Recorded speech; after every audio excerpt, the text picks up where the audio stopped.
Okay, so ginugel ko, dudugtungan ko yung vlog ko kanina. So part 2 to ng best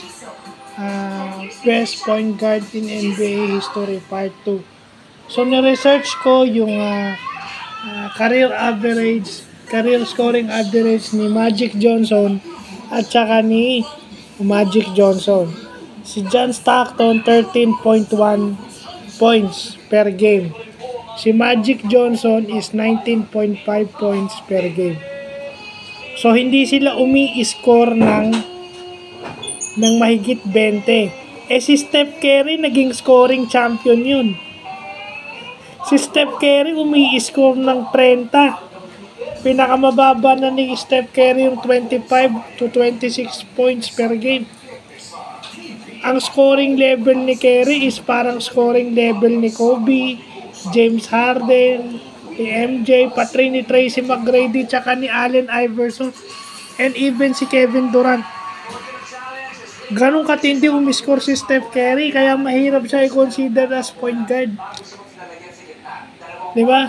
Pero ang kagandahan lang dito kay John Stockton, dahil nga ginugil ko yung stats niya, meron siyang career average na 38% sa 3-point area.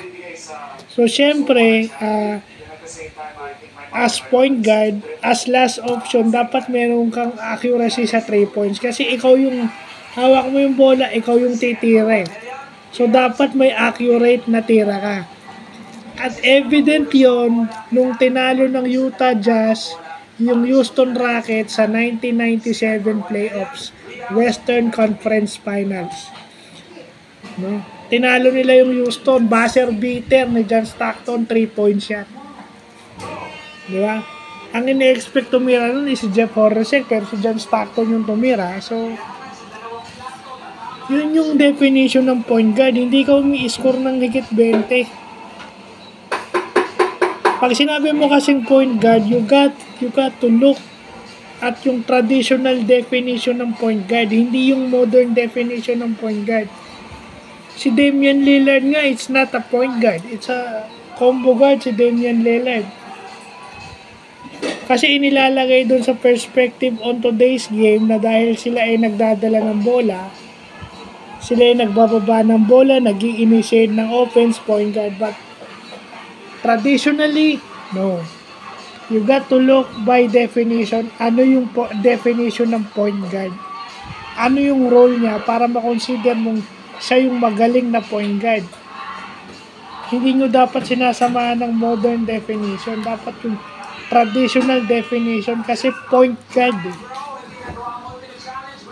Ang debate is yung position mismo. So, ang the best answer is sino yung nagde-define ng position traditionally. Hindi dun sa modern. Karamihan kasi ng mga tao ngayon is ganun na yung mindset sa basketball. Lalo na yung mga ipinanganak ng year 2000 pataas. Ayan na. Yung mga ipinanganak ng year 2000 pataas, yan na, iba na ano niyan. Iba na ang mentality niyan kasi ang nakita niya si Steph Curry, si Damian Lillard na nagdadala ng bola. Kaya nga si Trae Young yung nakita nila sila Trae Young, ganyan. Kaya nila point guard na yun. You got to know certain definitions of basketball para malaman mo ano yung point guard.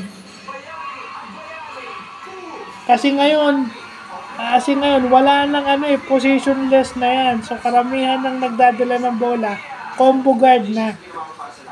Karamihan na nagbababa, nagsiset ng play is a combo guard. Meaning, scoring point guard. Ayun, meron pa palang isang pwede ipasok. Jason Kidd, pwede pa natin ipasok sa best PG. So, yun lang po.